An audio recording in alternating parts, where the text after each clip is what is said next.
Oh. I should be getting ready for a convention. But instead, this.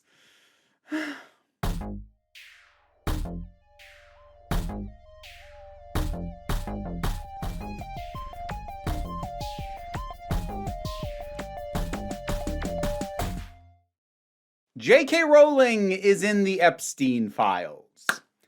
That is a fact. And when I found that out, I dug into it pretty much immediately and didn't think I'd talk about it.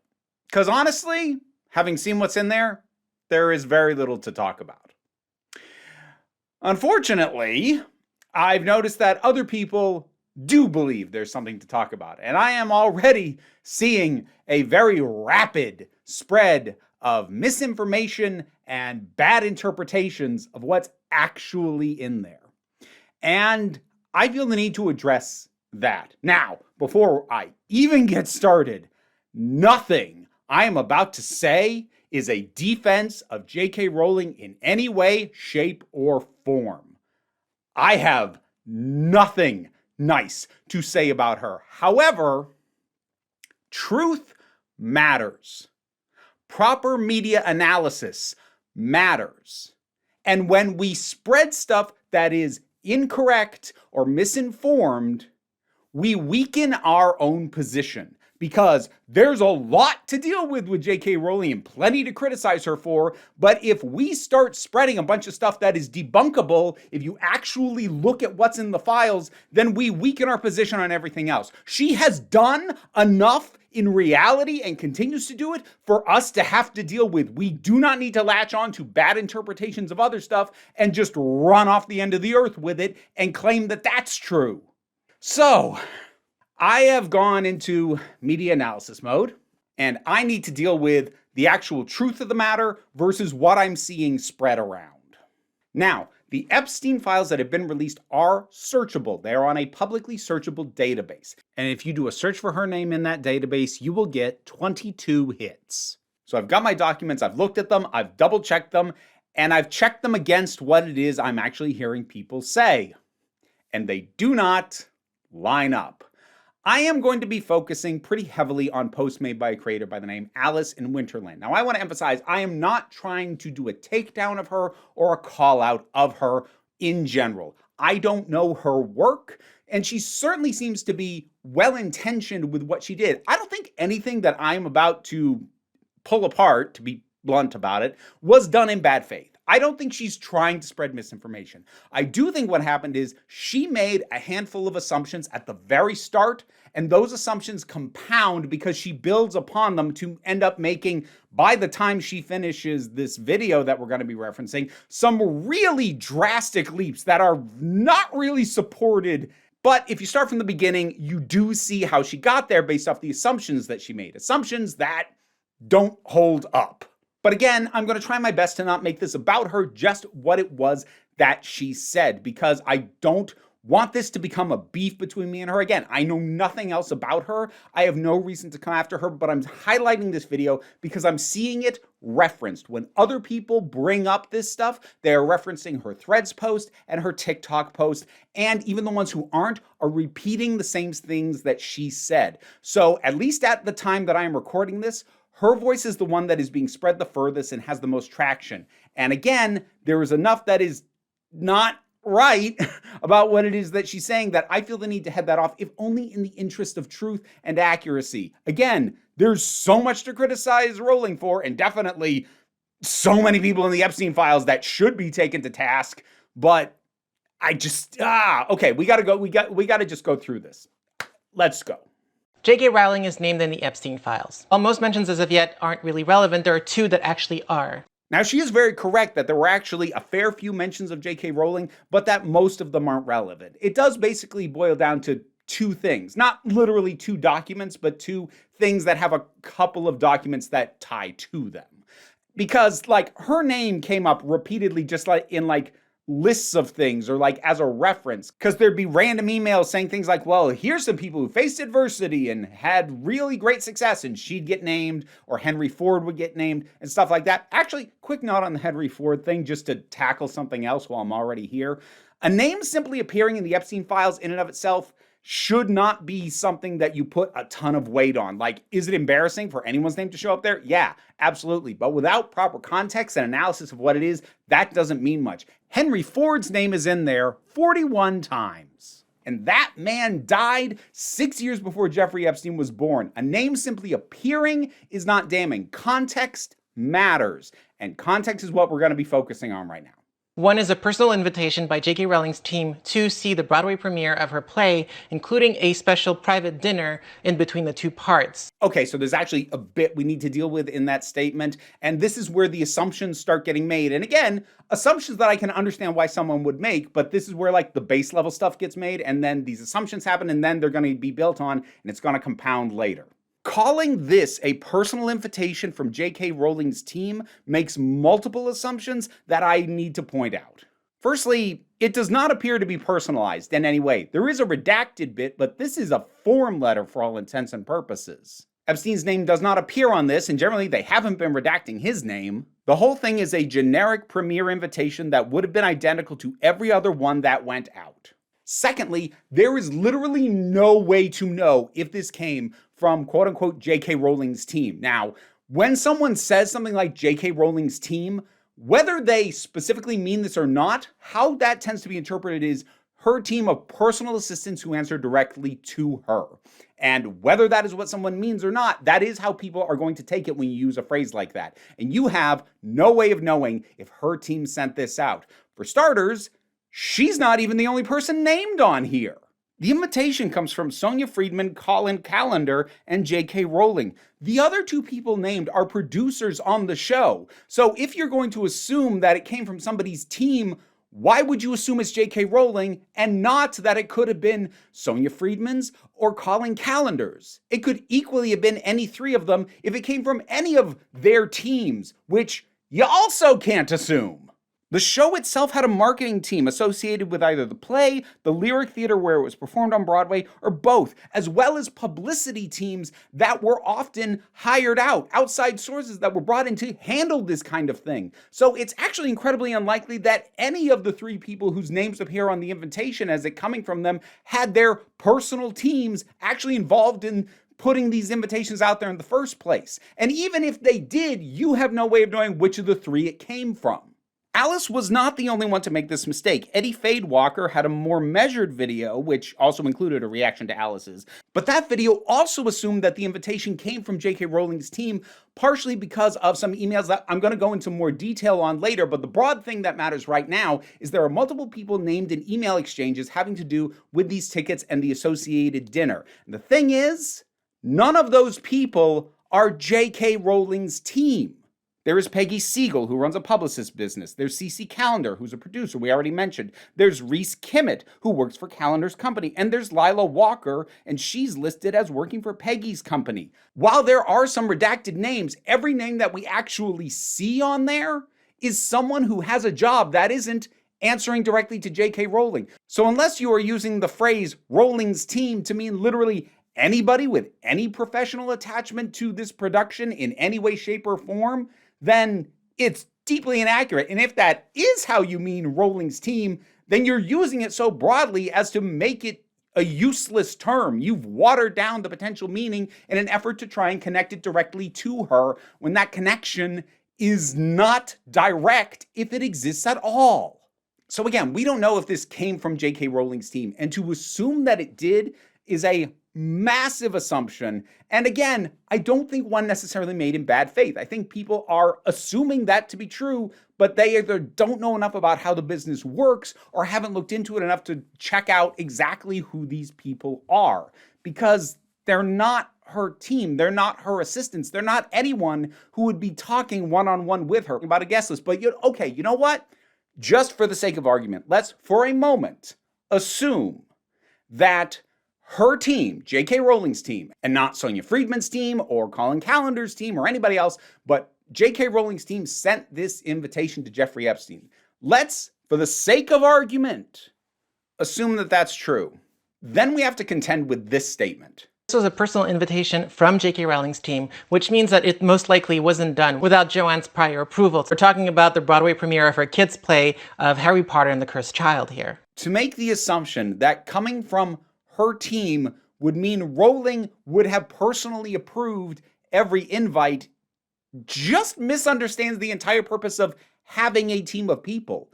You have it to delegate. You have it so you don't have to personally handle all that stuff. The Lyric Theater has a seating capacity of 1,932. Are you honestly telling me that you believe J.K. Rowling personally approved every single butt that was in a seat? Because that was the opening. I guarantee you there was not an empty seat in that house. Do you honestly think she took time out of her day to personally approve nearly 2,000 names? And look, I'm sure that there are some people who were at that premiere who were personally requested by her. I'm sure she had an actual list of names she gave to her assistants, who gave it to the publicist, who said, please be sure to invite these people. I'm sure that there are folks like that, but to assume it is true of literally everyone who got that invitation is not supportable. That's just not how things work.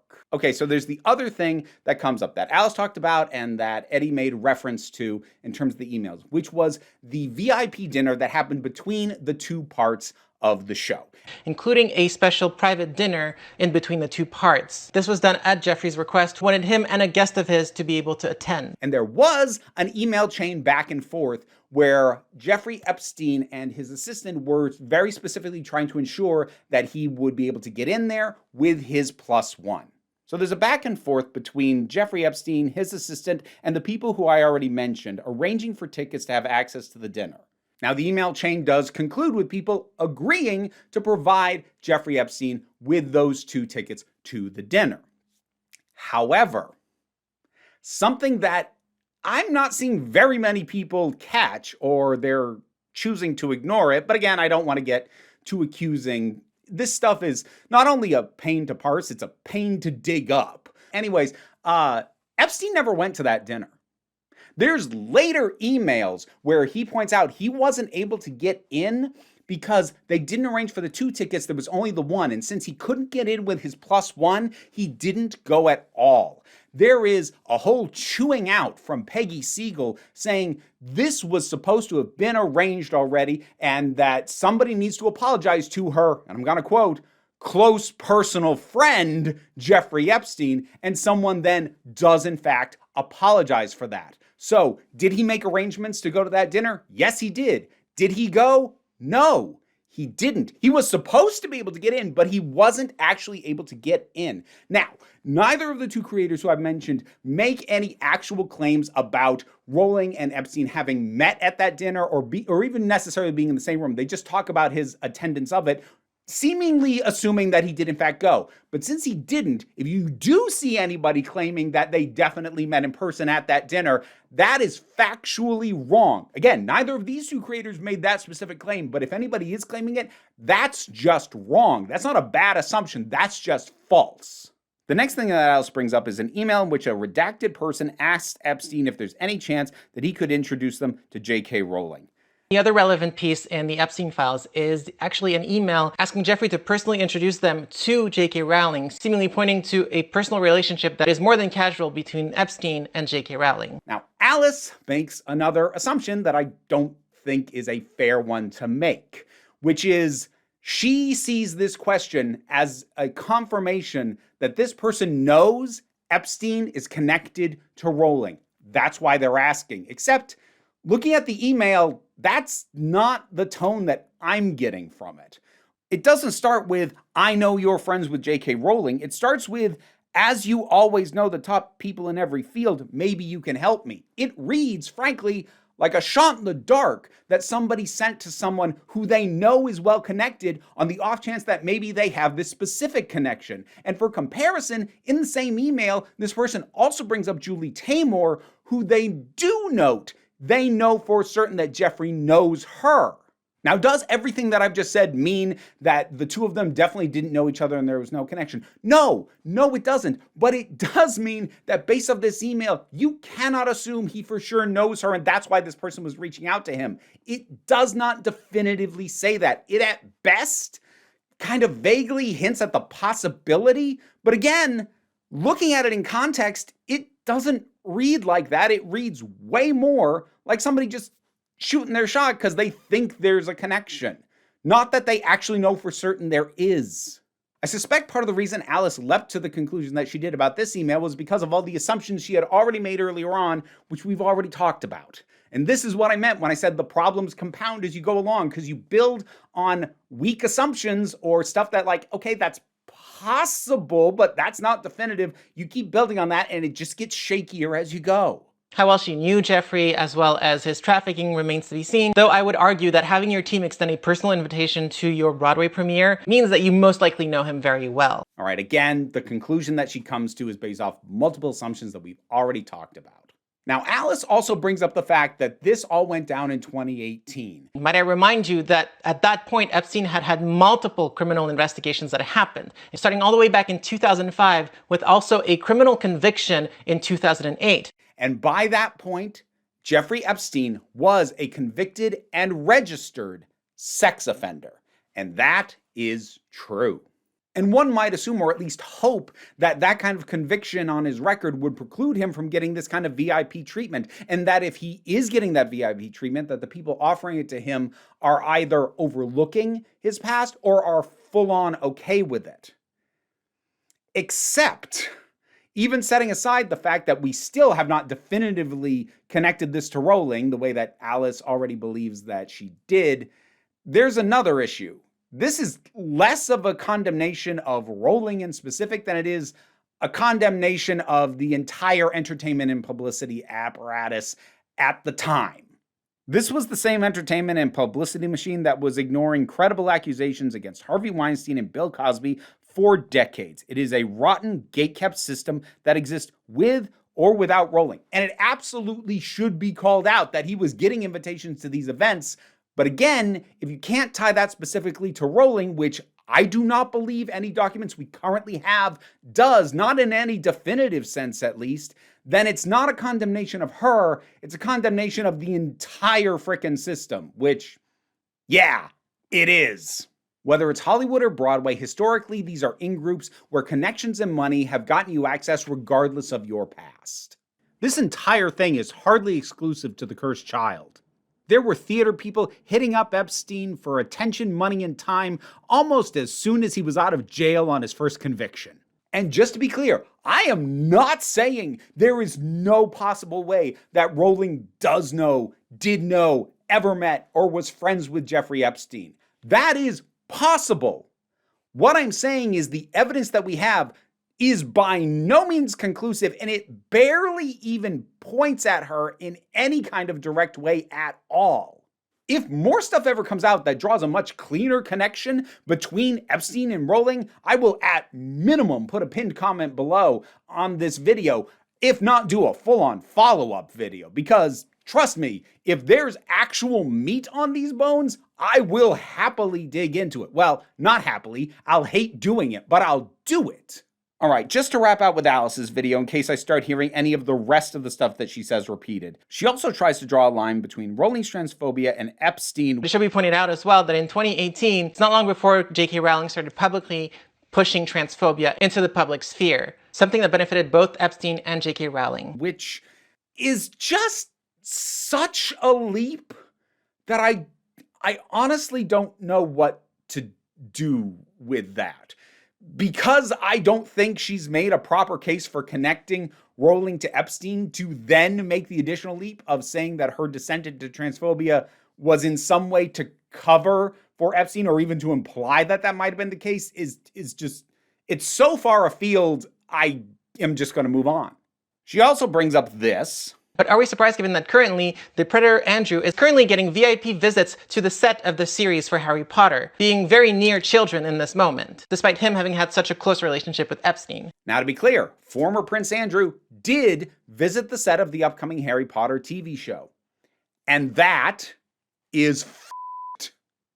However, the reporting on that was not that he was invited, and it definitely wasn't that he got a VIP treatment. The reporting actually indicates that he just showed up with his grandchildren unannounced, apparently because the specific filming that was going on happened a pretty short distance from where he and his family were staying at the time. So he wasn't invited. He just turned up, and they didn't turn him away, which I would say they should have. But again, UK, and even with a former prince, the etiquette gets really weird with the aristocracy over there. So I don't know enough to dig into all that. But that, again, doesn't connect to Rowling. It was a messed up thing that did definitely happen, especially knowing that there are kids involved in the filming of that show.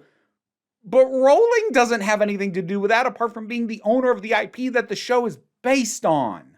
She also brings up this about Rowling and her connection to the novel Lolita. But are we also surprised with J.K. Rowling, who called Lolita a great love story? Boy, that...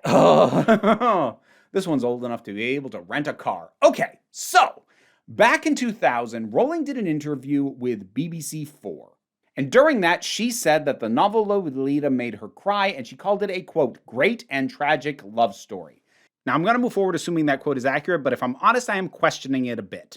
I can't find the original on this, and different sources say different things. Some say it was a BBC4 radio interview. Some say it was an interview with the Sunday Herald. Some say it was an article that Rowling herself wrote for the Sunday Herald. And I can't find a proper archive of this thing. But regardless, we're just going to move forward. Now, from what I could find, that interview did not delve further into that particular topic, so she didn't give greater context to that notion. And I will absolutely grant that optics level, somebody calling Lolita a love story is questionable, certainly without more context to justify that position. But also, I fairly recently did an entire video about how your media tastes do not equal your morality. So I'm just going to direct you over to that video to cover that issue, and we're going to move on. Again, I don't mean this to come across as a takedown or a call out or anything meant to skewer Alice or Eddie or anybody else.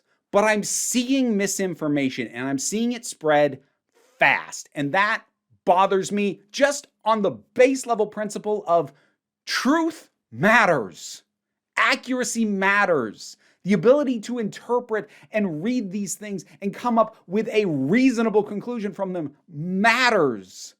And again, I'm not here to protect Rowling, but it matters to me when people start fixating on stuff that just does not have supporting evidence when there's so much else that she is actively doing right in front of us out in the open that we need to be dealing with. This doesn't help to be focused on this, to drill into this, to spread this.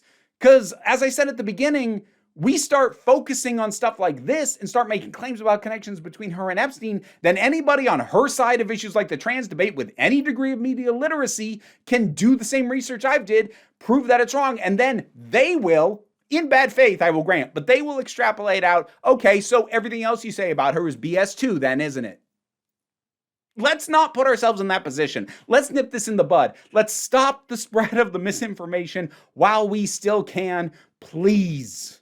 And I'm not saying you can't bring this stuff up. I'm not saying you can't talk about it at all. I'm not trying to censor anybody. Heck, here's a lovely joke made by Abigail Thorne. One thing I can absolutely guarantee you is that unlike Harry Potter and the Cursed Child, when we do the premiere of Blink, we will not be inviting Jeffrey Epstein. And yes, I have used two Abigail Thorne shorts in as many videos. No, I don't actually know her, and I'm not trying to stealth promote her play that's opening. But this is a use of that I'm totally okay with, because all she said was he was sent an invitation to that play, which is true. That's a fact. That's accurate. And it doesn't go down the rabbit hole of a bunch of assumptions that don't have proper supporting evidence. So I'm not saying you can't dig at her for it. I'm not saying you can't add it to the pile. Just don't waste your time drilling into it, because there's just not much there. The truth matters. Context matters. Accuracy matters. Double checking before you say these things matters. And I am not perfect about that. I'm trying to do my best, but I'm not perfect either. Again, I'm not trying to start a personal beef with anybody. But this stuff is too important to be spreading nonsense. It's too important in terms of the stuff that we actually need to be focused on J.K. Rowling for, and it's too important for the actual people who have actual, real, tangible connections to Epstein and what he did. Rowling, just at least with what we currently have available to us, does not appear to be one of those. At least not in a way that it makes sense to focus on her over so many other people. Trump. And once more, just to be crystal clear, fuck J.K. Rowling. Actually, also, while we're here, fuck ICE. Like, it's not related, not really, but yeah, let's just throw that out there while we're clarifying things and being as clear as possible. So, okay. I want to get back to prepping for the convention that I'm actually excited to go to, but I had to get this out of my head because I was just seeing it spread so quickly. I'm like, oh crap, I can't just sit by and do nothing. I need to do something just to cleanse myself and know that I tried to stem the flow of misinformation and bad assumptions, which again, I don't think we're done in bad faith, but that doesn't mean that it's okay for them to spread as far as I've already seen, and I want to see them stop before they spread any further. So that is it. That's everything. I'm done.